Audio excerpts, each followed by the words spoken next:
नमस्कार दोस्तों, यदुराज एकेडमी के ऑनलाइन स्पेस में आपका फिर से स्वागत है। हम सॉल्यूशन चैप्टर के अगले भाग को आज करने जा रहे हैं, जिसमें आपका टॉपिक रहेगा डिप्रेशन ऑफ फ्रीजिंग पॉइंट। अभी तक आपने देखा कि हमारे पास एक सॉल्यूशन है और एक सॉल्वेंट है। सॉल्यूशन कैसे बनता है? जब हम उसमें सॉल्वेंट में किसी सोल्यूट को ऐड करते हैं। अगर वो सोल्यूट नॉन वोलाटाइल हो तो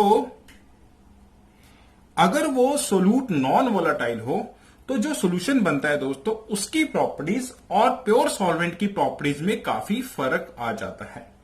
और वो जो प्रॉपर्टीज हैं जो अभी हम यहां पे डिस्कस कर रहे हैं, वो सारी की सारी कॉलिगेटिव प्रॉपर्टीज हैं। इसका मतलब क्या है कि कॉलिगेटिव प्रॉपर्टीज हम इसलिए कह रहे हैं कि वो ये प्रॉपर्टीज सिर्फ नंबर ऑफ सोल्यूट पार्टिकल्स पे डिपेंड करती हैं, उनके नेचर पे डिपेंड नहीं करती। तो इस टॉपिक को करने से पहले जो अभी तक हमने किया है, मैं उसको एक बार आपका रिकैप करा दूं। सबसे पहले मैं इसलिए रिकैप करा रहा हूं क्योंकि उसकी अभी अंडरस्टैंडिंग यहां पे यूज होगी। अभी सबसे पहले हमने जब कॉलिगेटिव प्रॉपर्टीज शुरू की थी, तो सबसे पहला जो टॉपिक हमने किया था वो था हमारा relative lowering of vapour pressure. आपने यहां पे क्या सीखा दोस्तों कि जैसे ही हमने एक नॉन वोलाटाइल सोल्यूट एक सोल्यूशन में डाला, एक सॉल्वेंट में डाला और एक सोल्यूशन बनाया, तो जो सॉल्यूशन बना तो उसका जो वेपर प्रेशर है वो घट गया, क्योंकि हमने एक नॉन वोलेटाइल सोल्यूट ऐड किया। अब ये जो चीज हुई है कि वेपर प्रेशर के घटने की वजह से कई सारे इफेक्ट आ रहे हैं, और हमने पढ़ा कि पहला इफेक्ट हमारे पास आया कि बॉइलिंग पॉइंट बढ़ गया। ये बॉइलिंग पॉइंट जो बढ़ा है वो बढ़ा क्यों? क्योंकि सॉल्यूशन में जब हमने नॉन वोलेटाइल सोल्यूट ऐड किए तो उनका वेपर प्रेशर घट गया। अब boiling point as per the definition क्या होता है दोस्तों कि वो टेम्परेचर जिस पर वेपर प्रेशर एटमॉस्फेरिक प्रेशर के इक्वल हो जाता है। अब क्योंकि आपने नॉन वोलेटाइल सोल्यूट ऐड किया था, वेपर प्रेशर उसने घटा दिया, तो आपको एटमॉस्फेरिक प्रेशर के इक्वल तक वेपर प्रेशर को बनाने के लिए टेम्परेचर को और ज्यादा बढ़ाना पड़ेगा। यानी कि पहले जो वाटर 100 डिग्री सेल्सियस पे बॉईल करता था, अब वो 100 डिग्री सेल्सियस पे नहीं बॉईल करेगा, वो उससे ज्यादा पे बॉईल करेगा। समझ रहे हो? कैल्विन में हम कह सकते हैं 373.15 कैल्विन पे जो वाटर प्योर सॉल्वेंट की फॉर्म में बॉईल करता था, वो 373 से पे नहीं करेगा, 374 पे करेगा या 5 पे करेगा। यानी उसका बॉइलिंग पॉइंट बढ़ जाएगा। क्यों बढ़ जाएगा? क्योंकि हमने नॉन वोलेटाइल सोल्यूट ऐड किया है। ठीक है, अब यहां पे हमने ये समझा कि जो टीबी है वो T0B से ज्यादा। T0B क्या है? बॉइलिंग पॉइंट ऑफ, ये मैं आपको पहले बता चुका हूं। चलिए आगे हम चलते हैं। तो हम यहां पे क्या देख रहे हैं दोस्तों कि नॉन वोलेटाइल सोल्यूट ऐड करने पे सॉल्वेंट की प्रॉपर्टीज चेंज हो जाती हैं, वो सॉल्यूशन बन जाता है, और सॉल्यूशन अलग तरह से बिहेव करता है, प्योर सॉल्वेंट अलग तरह से बिहेव करता है। अब हम फ्रीजिंग के बारे में, फ्रीजिंग मतलब जमना। तो हम जैसे आइस को, पानी को जब फ्रीज करते हैं तो वो 0 डिग्री सेल्सियस पे जम जाता है। क्लियर? वो प्योर सॉल्वेंट है, जल्दी 0 डिग्री सेल्सियस पे जम गया। लेकिन अगर हमने यहां पे भी एक नॉन वोलेटाइल सोल्यूट ऐड कर दिया, तो क्या वो जो सॉल्यूशन बनेगा, क्या वो 0 डिग्री सेल्सियस पे जमेगा, या उससे भी कम पे जमेगा, या ज्यादा पे जमेगा? तो दोस्तों नॉन वोलेटाइल सोल्यूट ऐड करने की वजह से वो उसका फ्रीजिंग पॉइंट लो हो जाएगा। लो हो जाने का मतलब ये है कि जो 0 डिग्री सेल्सियस यानी 273 पॉइंट कैल्विन पे जमता था पानी, वो और नीचे जमेगा, मतलब 272 पे या 271 पे या 270 पे, यानी फ्रीजिंग पॉइंट आपका घट जाएगा। ठीक है, अब इस बात को भी हम वेपर प्रेशर की फॉर्म में ही समझते हैं। तो यहां पे मैंने ये देखिए, आपका जो डेल्टा टीएफ है ये फ्रीजिंग पॉइंट है, ये प्योर सॉल्वेंट का, और ये टीएफ जो है आपका क्या है? टीएफ जो है वो सॉल्यूशन का फ्रीजिंग पॉइंट है। तो T0F ज्यादा है और टीएफ कम है, तो ये क्वांटिटी आपका आ रहा है पॉजिटिव आएगी, पॉजिटिव नंबर होगा, और ये डिक्रीज हो रहा है यहां पे। अब यहां पे एक लाइन लिखी है, इसको समझते हैं। According to Raoult's law, when a non volatile solid is added to the solvent, its vapour pressure decreases. आपको ये तो पता ही है कि जब हमने नॉन वोलेटाइल सॉलिड को एक सॉल्वेंट में ऐड करेंगे तो उसका वेपर प्रेशर क्या हो जाएगा दोस्तों? घट जाएगा। And now it would become equal to that of solid solvent at lower temperature. अब ये जो रॉड्स लॉ की स्टेटमेंट है, मैं इसको यहां पे समझाने की कोशिश करता हूं। ये देखिए, हमारे पास एक कंडीशन दिखाई गई है जिसमें ये आइस है और ये वाटर प्लस सॉल्ट है। तो आइस के बाहर हमारे पास एक सोल्यूशन है और जिसमें हमने नॉन वोलेटाइल सोल्यूट को ऐड कर रखा है दोस्तों। ठीक है, अब ये प्योर आइस जो प्योर वाटर है, अब हमारे पास जो आइस है उसका भी कुछ ना कुछ वेपर प्रेशर होगा और हमारे इस सॉल्यूशन का भी कुछ ना कुछ वेपर प्रेशर है, राइट। अगर आइडियल कंडीशन में हम पहले की कंडीशन लेते जिसमें हमने सॉल्ट ऐड ना किया होता तो 0 डिग्री सेल्सियस पे आइस का वेपर प्रेशर और ये वाटर प्योर वाटर का वेपर प्रेशर इक्वल हो जाता। 0 डिग्री सेल्सियस को हम कहते थे फ्रीजिंग पॉइंट आ गया, ठीक है। लेकिन क्योंकि हमने सॉल्ट ऐड कर रखा है तो अब सॉल्ट ऐड करने से क्या फर्क पड़ता है दोस्तों, सॉल्ट ऐड करने से आपका इसका इस कंपोनेंट का वेपर प्रेशर घट जाएगा, इसका वेपर प्रेशर घट जाएगा, ठीक है ना। तो इसका वेपर प्रेशर जब घट जाएगा तो आइस का वेपर प्रेशर तो नहीं घटेगा, तो आइस का वेपर प्रेशर घटेगा नहीं, वाटर और सॉल्ट का वेपर प्रेशर घट जाएगा क्योंकि हमने एक नॉन वोलेटाइल सोल्यूट ऐड कर दिया। तो आइस के अब इसका जो घटा हुआ प्रेशर है को इसके प्रेशर के इक्वल करने के लिए, तभी तो फ्रीजिंग पॉइंट की डेफिनेशन है ना, जब इन दोनों के प्रेशर इक्वल हो जाएंगे हमें टेम्परेचर को और ज्यादा लो करना पड़ेगा। ये देखिए आपको डेफिनेशन बताता हूं यहां पे, the lowering of vapour pressure of solution causes lowering of the freezing point compare to that of the pure solvent, ठीक है। We know that at the freezing point of a substance, the solid phase is in dynamic equilibrium, ठीक है, वो दोनों dynamic equilibrium. अब यहां पे definition देखिए, the freezing point of a substance may be defined as the temperature at which the vapor pressure of the substance in its liquid phase is equal to vapor pressure in its solid phase। मतलब क्या है, freezing point वो temperature है जिसपे इसका vapour pressure और इसका vapour pressure equal हो जाते हैं। अब क्योंकि आपने नॉन वोलेटाइल सोल्यूट ऐड कर दिया तो इसका वेपर प्रेशर तो आपने घटा दिया, लेकिन इसका वेपर प्रेशर तो नहीं घटा, तो उसको घटाने के लिए आपको टेम्परेचर लो करना पड़ेगा, इसलिए फ्रीजिंग पॉइंट लो हो जाता है। आई होप आपको ये क्लियर हो चुका हो। तो बच्चों ये जब हमारा डाइल्यूट सॉल्यूशन के लिए जो डेल्टा टीएफ है, lowering in depression in freezing point directly proportional to small M, and small M क्या है, मोलैरिटी है, ओके। तो इसका प्रोपोर्शनलिटी कांस्टेंट आपका केएफ है, उसके अलग अलग नाम है। मोलैरिटी ऐसे कैलकुलेट करते हैं, उसकी वैल्यू आप यहां पे पुट कर देंगे तो आपका डेल्टा टीएफ इस फॉर्मूले के द्वारा कैलकुलेट हो जाएगा। और यहां से आप M2 की वैल्यू भी ये इस वाले रिलेशन से आप मोलर मास भी कैलकुलेट कर सकते हैं। तो ये एक और तरीका है जिससे आप मोलर मास को फिगर आउट कर सकते हैं। अच्छा, एक्सपेरिमेंटली और तो KF और KFB तो हमारे कांस्टेंट है, वो आपको न्यूमेरिकल्स में दिए होते हैं। अगर अदरवाइज इनके फॉर्मूले भी हैं जो हमें याद करने हैं तो कर सकते हैं। आपको ये बुक्स में गिवन है ये फॉर्मूला। फ्यूजन मतलब यहाँ पे पिघलना है, वेपराइजेशन मतलब आपका ये fusion means solid to liquid convert होना, vaporisation means liquid to vapour बनना, ठीक है दोस्तों। ये आपके अलग अलग, ये बॉइलिंग पॉइंट के केबी की कांस्टेंट है, ये फ्रीजिंग पॉइंट के केएफ की अलग अलग सॉल्यूशन के लिए आपकी ये वैल्यूज गिवन है। अच्छा, यहाँ पे ये आपका एक न्यूमेरिकल प्रॉब्लम आ रहा है, यहाँ पे ये देखते हैं क्या कहते हैं। अब यहाँ पे क्या कहता है, 45 gram of ethylene glycol is mixed with 600 gram of water, calculate freezing point depression and the freezing point of the solution. हमें दोनों चीजें, मैंने डेल्टा टीएफ भी कैलकुलेट करना है और फिर फ्रीजिंग पॉइंट भी निकालना है सोल्यूशन का। अब depression in freezing point is related to molarity, तो हमें मोलैरिटी कैलकुलेट करनी पड़ेगी पहले। तो मोलैरिटी का फॉर्मूला क्या होता है, moles divided by mass of water in kilogram. तो 600, अच्छा पहले तो number of moles ethylene glycol के कैलकुलेट करते हैं बच्चे, given mass divided by molar mass. तो ये आगे number of moles of ethylene glycol. अब mass of water in KG ये आ गया, राइट। तो इसको हमने इससे डिवाइड कर देना है। यहाँ पे हमने 1000 से मल्टीप्लाई करने की जरूरत नहीं, क्योंकि हमने ऑलरेडी जो सॉल्वेंट का मास है ना उसको केजी में लिया है, यहाँ पे तभी तो 1000 से डिवाइड करके केजी में आ गया ना। अब यहाँ पे 1000 से मल्टीप्लाई मत करना, ओके, ये कर चुके हैं हम यहाँ पे डिवाइड। तो ये आपके मोलैरिटी फिगर आउट हो गई। मोलैरिटी जब फिगर आउट होगी तो दोस्तों आपको डेल्टा टीएफ कैसे, ये डेल्टा है ना, दिस इज डेल्टा टीएफ। तो डेल्टा टीएफ कैसे फिगर आउट होता है, डेल्टा टीएफ का फॉर्मूला क्या था, जो मोलैरिटी है उसको आपने केएफ की वैल्यू से मल्टीप्लाई कर देना। यहां पे देख रहे हो ना ये फार्मूला, ये वाला, देखिए एम को केएफ से मल्टीप्लाई कर देना। तो केएफ आपको गिवन है, केएफ आपको है 1.86 इंटू 1.2, ये आया आपका 2.2 केल्विन आ गया। अब ठीक है, अच्छा केएफ की वैल्यू इन्होंने यहां पे दे रखी है, नहीं दे रखी तो वाटर की ये है बच्चों, केएफ की value 1.86, this is the value they are using in the numerical. 1.86 है, ये यूज कर रहे हैं, अदरवाइज ये आपको पेपर में दे रखी होगी। तो केएफ की वैल्यू को हमने एम से मल्टीप्लाई किया। अब वाटर कितना फ्रीज कब होता है, इतने पे, अब इतना घट गया, तो इसमें से रिड्यूस करना है, ऐड नहीं करना। बॉइलिंग वाले भी हम ऐड करते थे क्योंकि बॉइलिंग पॉइंट बढ़ जाता है, फ्रीजिंग पॉइंट घट जाता है। तो हमें जो normal boiling point 0 degree Celsius मतलब 273.15 केल्विन में से 2.2 केल्विन घटा देना। इस तरह से ये अगला प्रॉब्लम बच्चे M2 वाला है, ठीक है ना, मोलर मास को कैलकुलेट करने की बताया। नेक्स्ट हम चलते हैं अपने टॉपिक में ऑस्मोसिस। ऑस्मोसिस क्या होता है?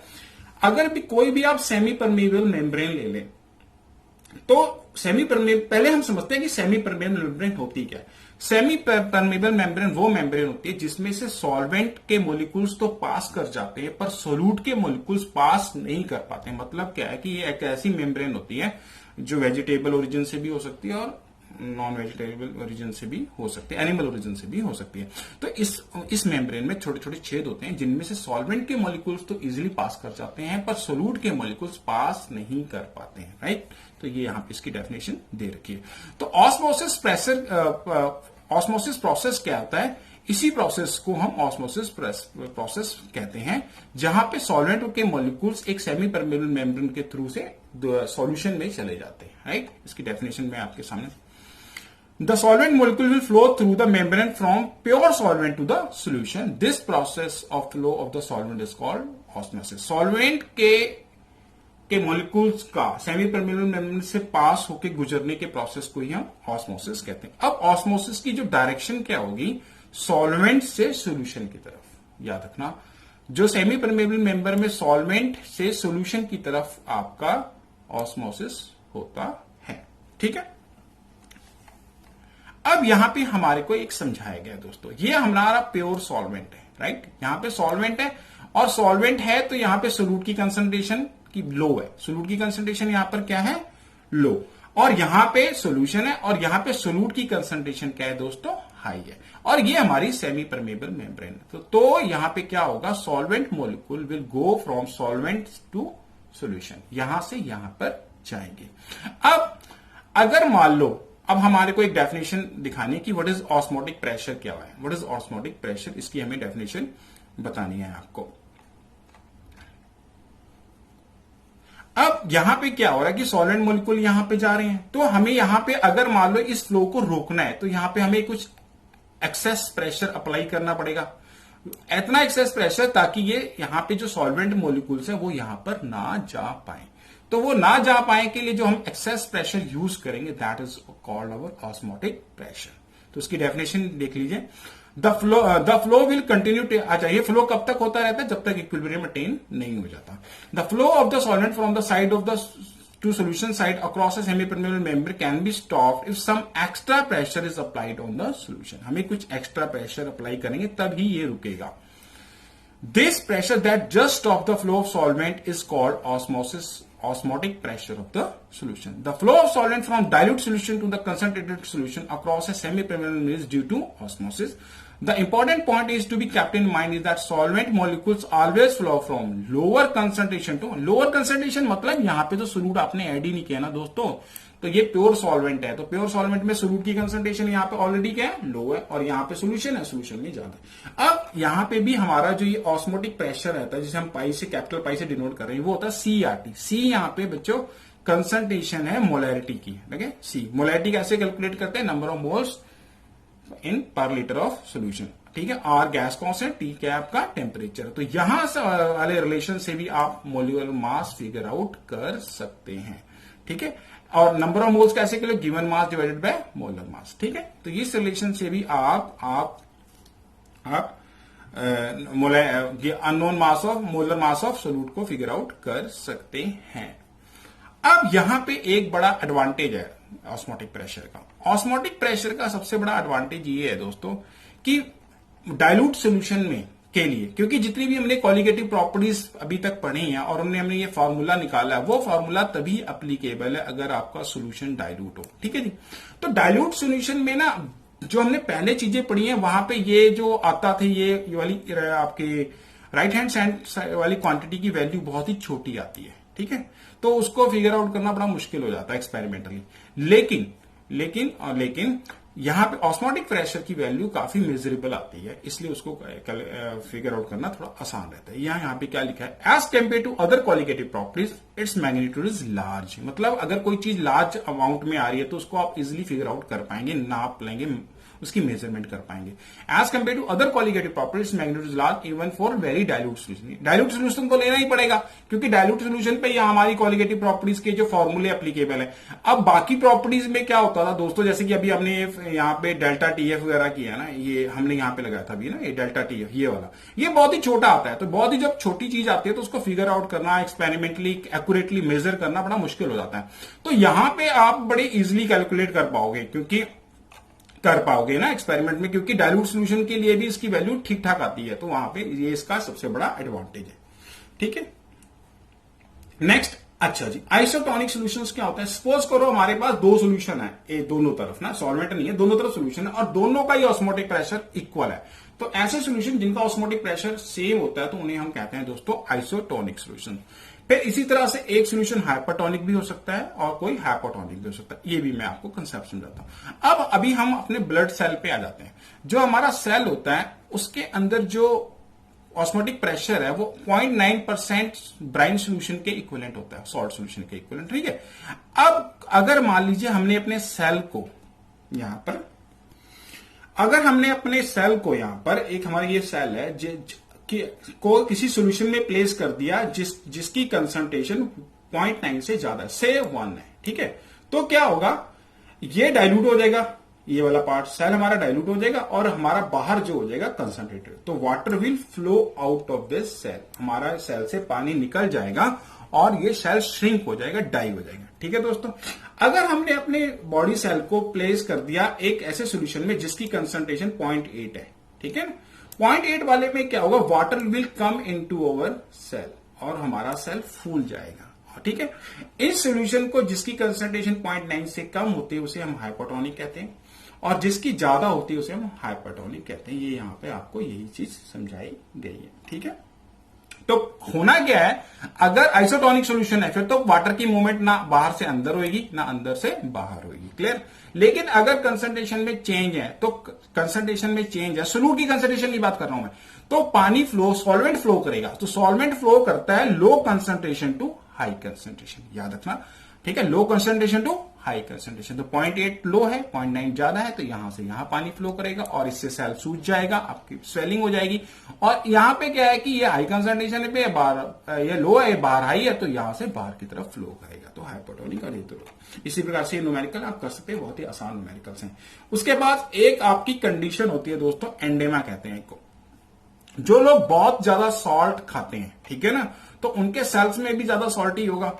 तो सॉल्टी होने से क्या होता है कि बाहर से जो वाटर, बाहर की कंसंट्रेशन में पानी कंसंट्रेशन कम होती है, अंदर कंसंट्रेशन ज्यादा होती है और पानी फिर सेल रिटेन करने लग जाता है, यानी बाहर से वाटर फ्लो करता है सेल के अंदर, है ना। उस कंडीशन को एंडेमा कहते हैं और उससे मोटापा, पफिनेस बढ़ जाती है। तो ये यहां पे समझाया गया है आपके।